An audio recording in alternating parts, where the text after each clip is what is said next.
All right, so we're back. Obviously, last time talking a lot about the different advantages that we have as airline pilots in the industry. My next real question I have is, all right, so I'm now an airline pilot. I'm looking at my benefits.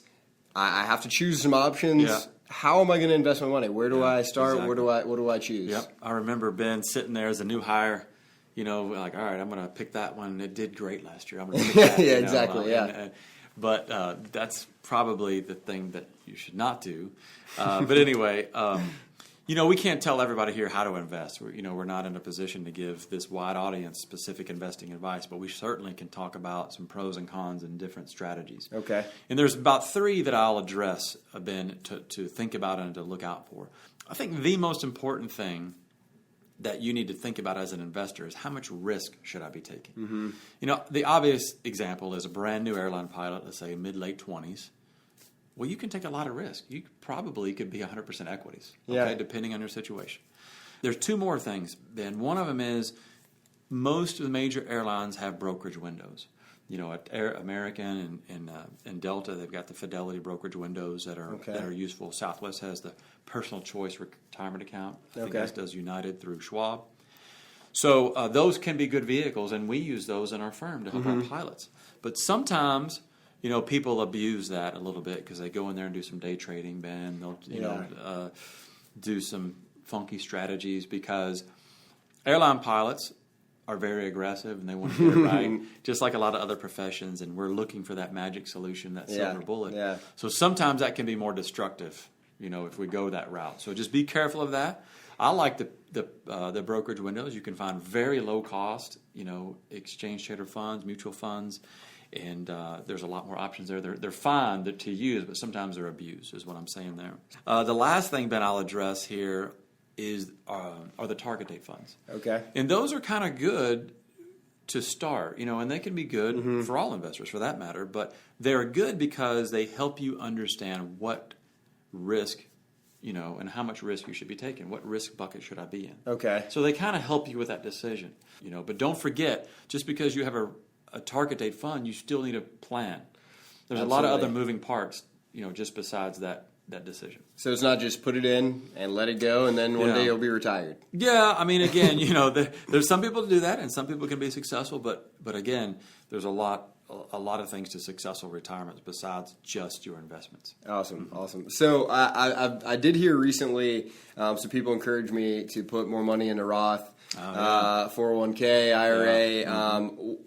Should I start there? Right. What is the difference? Roth, traditional. Where do I go? Right. Well, first of all, that's the perfect question, and that's the best first step is to ask the right question. You got to think about that. Every single airline pilot out there should think: should I be doing Roth? Should I be doing non Roth, or a combination of the two? And then look into that. So we can only generalize here on this platform without knowing someone's specific situation. But for example, if I'm a young guy starting out at the airlines, if I'm a first officer, my income is lower now than it will be when I upgrade to captain, then I probably should have some or all Roth. Okay. That's really valuable because the idea is that I'm going to be in a higher tax bracket when I retire. Therefore, I want tax-free money then. So you'd rather pay the taxes when you're in a lower tax bracket? That's correct. Okay. Exactly right. And not to mention, when I'm a higher income captain, I'm going to be in the highest tax bracket, and that tax deduction that the non-Roth 401k gives me, or the pre-tax 401k, that deduction is very valuable. Okay. You know what I mean? It's, literally worth, if you're maxing out your 401k and you're the 32% tax bracket, if I could do math better in my head, I would tell you exactly. It's probably worth about $8,000 as a tax deduction. You can check my math on that. Now, here's the beauty. We can do a little bit of both. Okay. And sometimes it makes sense to do some Roth, maybe 25%, 50%, depending on your situation. So think about that. The other thing, Ben, and I'll try not to go on too long here, but I get excited about this. So one of the things that all of us can do, regardless of our income, is we can contribute to an after-tax IRA. Okay. A lot of people forget about that. Okay, so you never make too much money to contribute to an after-tax IRA. Never. And the reason I bring that up right now, Ben, in this discussion is because there may be an opportunity there to then take that after-tax IRA and convert it to a Roth. That's called kind of backdoor Roth IRA, as a lot Okay. of people call it. And that is a great strategy for high income earners because it doesn't cost them. It doesn't cost them the tax deduction. They don't miss out on that tax deduction in 401k. So that's a great option to think about to get more Roth exposure. Well, it's all about saving some tax dollars. That's It's right. going to be a huge expense. Absolutely. Hopefully one day for me it's going to be a big expense now. That's right. So obviously you're former military, and a lot of pilots are. Yeah. Tell me how that would work if I Yeah. was former military. You know, what would I need to do? That's Anything great. different? Yeah, there are some unique things that are, and I'm not retired, so I don't have a pension. I did 10 years, but our retired guys and girls out there, they need to think about a couple things. They're going to have a thrift savings plan, and that is the equivalent of the 401k for our military and government workers. So they need to think about, what am I going to do with my thrift savings plan? Okay. Am I going to roll it over or not? Now, there's a lot of moving parts there, so again, we got to be very general. There's one thing I will tell you to watch out for, and that is a little known thing about the thrift savings plan, that you can, like my wife can inherit my thrift savings plan and stretch that out, over her lifetime, Okay. which is a great benefit. Yeah. But if then subsequently my wife passes away and then my kids inherit it, then they have to take that out immediately. Okay. So we lose the ability to stretch that out. In fact, the IRA equivalent, they call it the stretch IRA. Okay. Which, by the way, recently the new tax laws may be limiting some of that anyway. But that's the one thing about the thrift savings plan you need to consider. And I hope I'm clear on that. Look into that further before you make this decision. But that might be one thing that triggers you to go ahead and roll it into your 401k. Okay. A lot of pilots, previously retired military pilots, roll it into their 401k. It's a nice way to do it. Some like to hang on to it. Sometimes there's Roth and Non Roth mixed in there. Sometimes there's tax-free money. If you were in a combat zone, there's completely tax-free money in your TSP, and some 401ks will not allow you to roll it in there. Wow. So you got to know your options, but there's nothing wrong with either hanging on to it there or rolling it into your 401k, depending on your situation.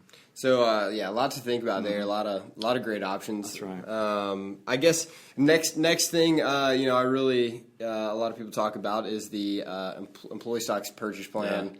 Yeah. Can make quite a big difference to your income. Yeah. Definitely exciting. But what is it? Yeah. What should I do with it? Is it important? Yeah, great question, Ben. The Employee Stock Purchase Program is a good program because you get a discount on your company stock, usually 10% or so. Mm-hmm. Usually there's some restrictions on when I can go then and sell it. I can't go sell it the next day and make a profit. Usually you would obviously want to hold on to it for at least a year anyway for capital gains tax purposes.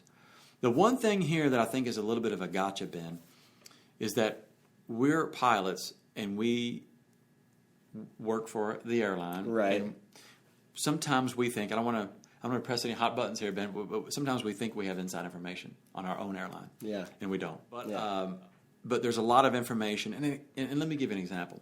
You could do a very thorough analysis of any airline, the books, the metrics, and this is kind of what stock pickers do.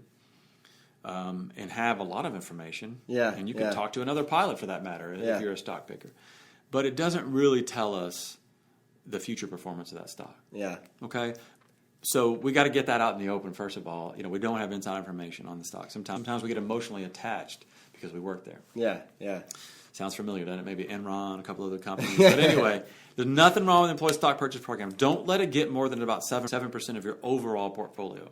Some people let it get out of whack. Yeah, you want to still remain diversified, Yes. but That's it. I know you can become biased to your own company. Oh, yeah. You feel like you know. Absolutely. But a lot of times just as much as anybody, if not. And sometimes we do know. Let's say we do, but it doesn't matter because we don't know what could happen to the company with the CEO, or God forbid there's an accident that affects the stock. Yeah. We don't know the future. It's unknowable. Yeah. So just keep that in mind. And also, Ben, I know I'm going to go ahead and start talking. I'm getting excited here, but it leads us into our next point. Like, how do I know when I should save in that account? Maybe I should do that and then the IRA. Yeah, but what are my priorities? Really? Exactly. So we talked about in the other one. The 401k is the first. Okay. Get the 401k going. Get that probably maxed out. Then I think, in my opinion, there's some, this can be debated.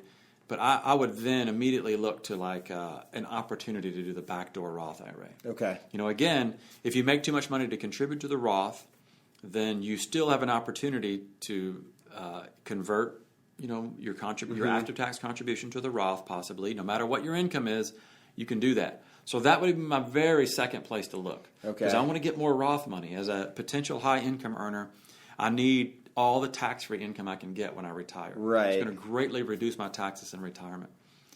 And so I'm going to look for that opportunity second. And then I might even look to a brokerage account, man, just a plain Jane brokerage account. There's no tax deduction there. I'm putting in after-tax dollars. However, I can take that regular old brokerage account, and when I say brokerage, I mean non-IRA, non-401k, just an account open at a Schwab or Fidelity. I can save there. I can invest very tax efficiently using exchange-traded funds, index funds, almost zero capital gains if I do it correctly. And I create my own tax diversification there. Okay. If I'm smart about how I invest, I can do that. Then when I take that money out, it's capital gains taxes, which is 15% right now, in most tax brackets. Yeah. If you're in a higher $400,000 plus, married filing jointly, I believe it goes up to 20%. But okay. Most of us will be in the 15% capital gains tax bracket in retirement, which is pretty daggone good. Yeah, yeah. So that's an often overlooked account, which also is very flexible because I can withdraw that money if I need to, home down payment, college, etc. But again, then I might start thinking about the employee stock purchase program. Okay. But that's my opinion. A couple of those orders could be reversed, but I think the top two are pretty solid. 401k, look for the Roth or backdoor Roth opportunity. Okay. Mm-hmm. Great. Well, thank you very much. I think that pretty much wraps it up for this one. We could go on, Ben, but we'll leave it at there because we're going to turn us off soon. Yeah. Awesome. All right.